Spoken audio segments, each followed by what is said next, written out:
इस तरह की कंट्रोवर्सी के पीछे और अब जिस तरीके से इतिहास को इंटरप्रेट किया जा रहा है, इतिहास को बताया जा रहा है, मुझे थोड़ा सा इस पर रोशनी डालिएगा कि आखिर क्या कुछ रहा। अगर इतिहास के पन्नों को पलटा जाए तो ये जो कंट्रोवर्सी है इसके पीछे आखिर क्या आधार है? प्रायोजक हैं cancer healer centre, new beginning. देखिए, जब कभी भी इतिहास की बात होती है तो इतिहास के को अंदर आपको हमेशा एक होता परसेप्शन और एक होता है फैक्ट्स एंड फिगर।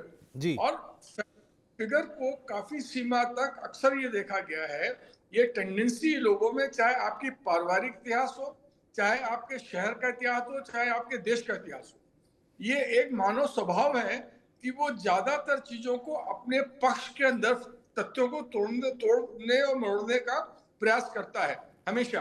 तो ये आज की बात नहीं है, ये हमेशा की बात है और इतिहास के अंदर तो ये बहुत खुलकर हुआ है। इसका मैं आपको एग्जांपल देना चाहता हूँ बहुत, जैसे कि 1857 के अंदर जो यहाँ पर युद्ध हुआ था अंग्रेजों और भारतीयों के बीच के अंदर, उसको जो भारतीय इतिहासकार हैं जिनमें वीर सावरकर ने सबसे पहली बार यूज किया था सेंटेंस कि this was the first war of independence, मतलब भारत का प्रथम स्वतंत्रता संग्राम उन्होंने इसको कहा था। और इसी को जो ब्रिटिश थे, यानी कि दूसरा पक्ष जो अपोजिट पक्ष था, उसने हमेशा इसको डिसमिस करा, अरे इट वाज द सिपाही मुक्ति, यानी सिपाही विद्रोह। तो दोनों ही पक्ष के जो इतिहासकार होते हैं, यह बहुत दुर्भाग्य की बात रही है हमेशा से कि इतिहासकार भी अक्सर पक्षधर बन जाते हैं। और जबकि फैक्ट की अगर मेरे से आप पूछिए वो क्या था, तो मैं कहूंगा it was an uprising of 1857। यही बात इस घटना में भी साबित हो। ये जो राणा सांगा के बारे में जो टिप्पणी करी गई है बाबर को लेकर, वो भी इसी तरीके से इतिहास को थोड़ा सा दोनों ही पक्ष अपने में तोड़ने मरोड़ने का प्रयास कर रहे हैं जी। अब आता है वहां पर एक जो आदमी, एक रीडर है या इतिहास को जो जानना चाहता है, वो कैसे किसी निर्णय पर पहुंचे। तो इसके लिए ये आवश्यक होता है हम कुछ तथ्यों को जाने और उसके ऊपर थोड़ा सा तर्क को अप्लाई करें। यहां पर मैं जब बाबर की बात होती है तो एक बात सबसे पहले मैं थोड़ा सा राणा सांगा के बारे में बात करना चाहूंगा।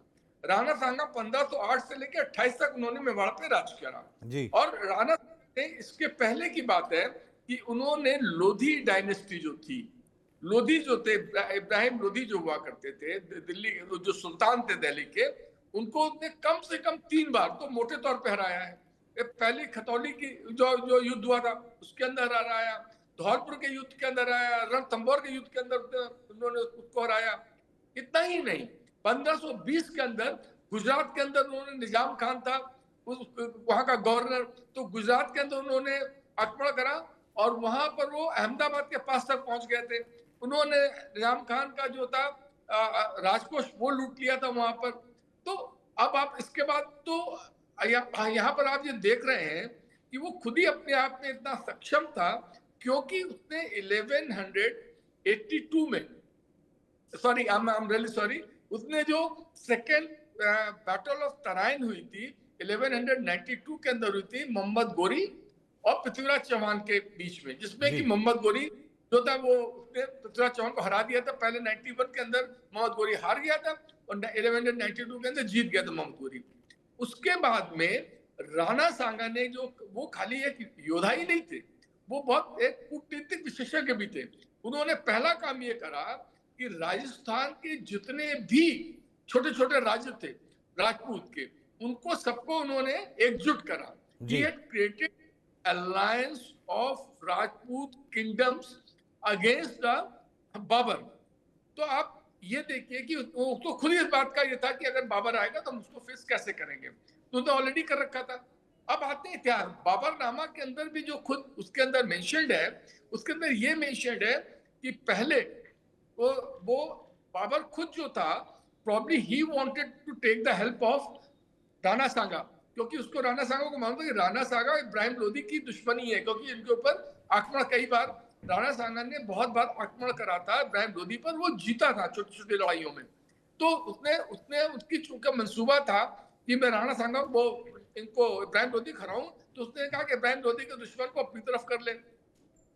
बाबर का कहना ये, बाबर ने खुद ये बात लिखी है कि वहां पर ये जो जितने राजपूत राजा थे उनमें सबसे बहादुर राजाओं में दो लोग थे। एक तो ये आपका ये राणा सांगा थे, और एक उसने पृथ्वीराज चौहान के बारे में भी बात कही है। जी। इसके बाद, और यही बात इतिहासकार जो होता है बदायूं जो था, बदायूं ने भी यही बात एग्जैक्टली कही है राणा सांगा के बारे में।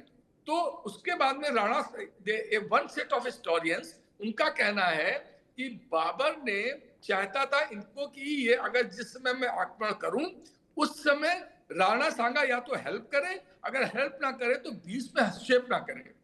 जिसके लिए कुछ हिस्टोरियंस का कहना है, जिनके अंदर की हिस्टोरियंस के मैं नाम आपको बता रहा हूँ, गौरीशंकर ओझा और डीएन शर्मा इस पे विशेष करें, इन लोगों जिनका की बहुत बड़ा काम है राजस्थान के हिस्ट्री के ऊपर। इन्होंने कहा कि पहले राणा सांगा इस बात पे एग्री कर गए थे कि एज पर बाबर की और एज पर दी हिस्टोरियन कि हम इसमें हस्तक्षेप नहीं करेंगे, लेकिन बाद में अपने सलाहकारों के एडवाइस पे ही हैड बैक्ड आउट, और ये बात बाबर ने भी लिखा है कि वो बाद में बैक आउट कर गए थे।